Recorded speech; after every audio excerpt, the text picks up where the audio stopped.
Look at the four of us. We are so like the Sex and the City girls. Oh, no, we aren't either. Which one are you, Donnie? I ain't neither one of them. I'm Donnie. That is such a Samantha thing to say. Angelina's got one, Madonna's got one, now Bruno's got one. Now, our next guest is a single parent. Please welcome Bruno. So what's the baby's name? I gave him like a traditional African name. OJ.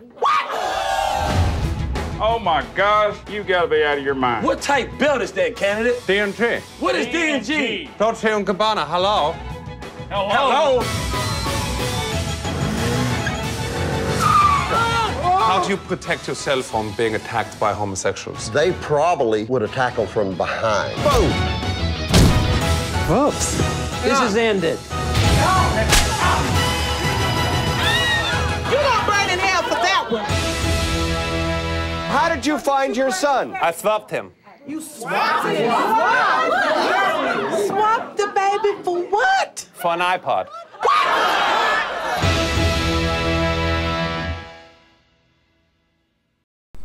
This is my review for Bruno, released in 2009.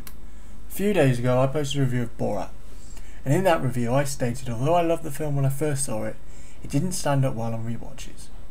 Among the reasons, the main one was the narrative, and how that blurred the line between what was real and what was fake. When first watching Borat, this didn't bother me too much. I just laughed my ass off. This issue I had with it became apparent on future viewings. Sadly for Bruno, and perhaps just because of the order they came in, those issues were apparent on the first viewing. Though that experience was different to my viewing of Borat, my first viewing of Borat, one thing did remain the same. I laughed a lot, and hard. I'm not too sure Bruno is as interesting a character as Borat, but I did enjoy the film. There are 3 or 4 scenes that had me laughing so much my ribs hurt. Bruno showing us his new boyfriend within the first 5 minutes was the first huge laugh, and their activities together. The focus group scene for his new TV show, including the hilarious exclusive interview with Harrison Ford. The scene where he goes to a swingers night, the final scene in the UFC style wrestling match. There were those kind of 4 main moments and a few other ones that had me laughing so much it hurt. So on that level it was a success. There were some moments in Bruno where you begin to assume that it was fake or staged, and like with Borat, a lot of that came in aid of pushing the narrative forward. The one scene most people I've spoken to seem to think was staged was when he was asking the parents, mainly the mothers, of young children what they would be happy for their kids to do in a photo shoot. As he was suggesting these outrageous and offensive ideas, they just said yes.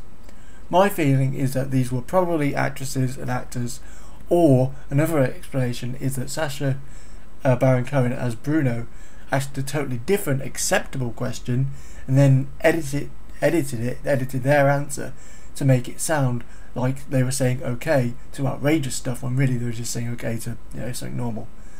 There were a few smaller, weaker one-liner jokes, little runners, stuff like the hummus I didn't think was very funny. Even though everybody else seemed to. And also some other things I personally thought were a bit staged and a bit fake that other people didn't mention, such as the army officers. That all seemed a bit put on. You can kind of see him laughing from time to time. There's a bit of, it didn't seem genuine. It didn't seem harsh enough for an army place. All in all, though I would recommend it, I would say it's one of the single most rudest, offensive comedies I have seen in a long time, so caution, It did contain the same issues I had with Borat, but it was also just as funny as Borat, so I'd say they're about on the same level. But as I say, I did laugh a lot, and if there were other issues with some of the fakeness and having to push the narrative forward, but I did laugh a lot, so as I say, it's about on the same level as Borat. What's up? I'm Bruno.